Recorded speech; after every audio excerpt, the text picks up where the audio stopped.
Dinner parties, weekend treats, or trying to impress your favourite French cousin. Steak tartare is a versatile dish, punch full of flavour that you need to learn how to make at home. Let's get it.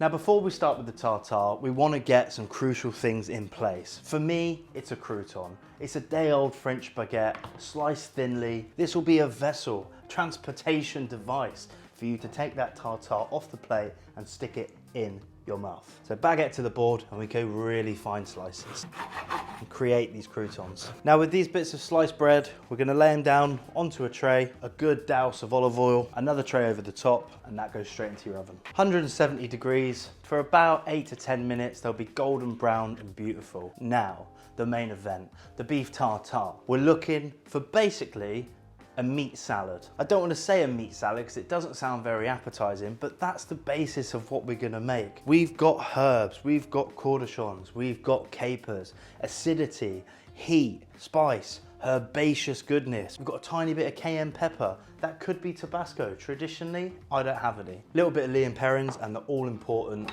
Dijon mustard. So with our tartare today, we're going to be making it as if we were in a restaurant, to be served table side. The acidity from the mustard, the salt, the curing aspects that these ingredients have shouldn't be mixed with the beef until last minute. First things first, the shallots. One shallot down onto the board.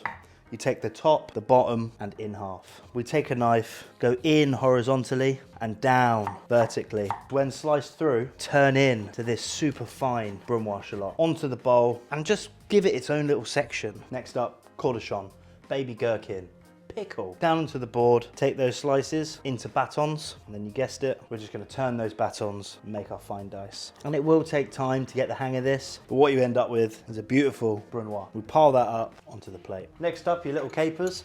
We've got these stunning baby capers. Just take a spoonful of those, and then you take each individual caper. No, I'm joking. Just hache through those with your knife. We're just gonna scoop that up and perfectly place them next to those cornichons. Now comes the herbs, the freshness, the herbaceous kick in this dish. First off, chives. Before I cut my chives, I like to give them a little shake. And any stragglers, any sad ones, any broken ones, take them out, put them in your dressings, put them in your green oils, but they're not good for chopping. The good ones go down onto the board. Now with a dry clean board and a dry clean knife, if you're not a seasoned professional, it's important you take your time with these chives. You engage your knuckle of the big finger onto the flat of the knife, and then you rock to create a super fine sliced chive. And if you can at the market, always select your chives before you buy them. You want to go for the thinner ones, robust, great colour. Now we're going to collect these up and they go into the bowl. Now in the restaurant game, you always get judged on the chopping of your chives. It's just one of those things. Are they good? Are they bad? Are they sharp? Are they not? Have you got big long ones in and amongst those perfect little slices? If you want to be a decent home cook, you need to work on your chive chopping. It's a discipline, it's a vibe, and you've got to get it right. Parsley. Now with your flat parsley down to the board, and all of my soft herbs really, I like to give them a little roll before I chop them. This is an old technique known as chiffonade. Now chiffonade is an old term that comes from tobacco making. It's the rolling and shredding of leaves. Engage your knife and slice. So that beautiful chiffonaded parsley straight in. Now if we've timed it right, your croutons should be ready. Take those out of the oven and just lift the first tray. And you should be left with these golden brown, beautifully crunchy croutons. A little bit of salt and a hit of pepper. Now what completes this bowl? We've got our shallots, we've got our cornichons, we've got our capers, we've got our chives, and we've got our parsley. We need mustard and egg yolk. So Dijon mustard, a good heaped teaspoon, straight in. And then with the back of your spoon, you just wanna create a little well. We separate an egg and that goes in. Now with the garnish complete, it's time for the fun bit.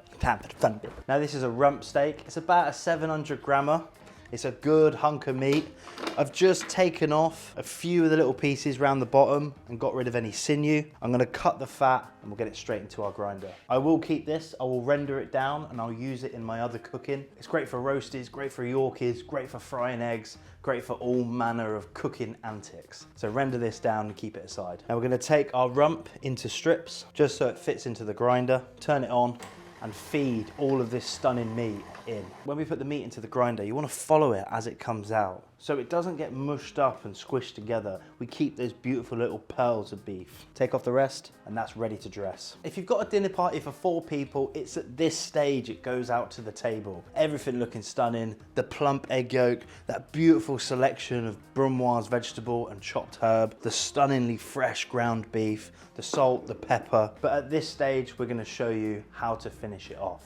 You take a fork and you break the egg yolk, stirring that Dijon and egg yolk together. At this stage, we trickle in some good olive oil, start to create the base of our emulsion. A couple of drops of Worcestershire sauce, flicker of cayenne, hit of pepper, and a good pinch of salt. At this stage, get all the ingredients together as you create that amazing, flavorful dressing. In goes our ground beef. Now with a spoon and a fork, you muddle and stir this together. Trying not to break down the beef, but to make sure it's perfectly coated in all of that flavor. At this stage, you're done. Take your serving plate and a ring mold and just layer that stunning beef into the mold, gently pushing down into that mold. And with one confident pull, you unveil your tower of beautifully fresh beef tartare. Now these crispy croutons, just on the side of the bowl, I think that's perfect as is, but if you want a bit of garnish, grab yourself a cornichon, finely slice, and just drape that over the top. Finishing with a piece of chive. So there we have it, classically French, stunningly made, a simple beef tartare.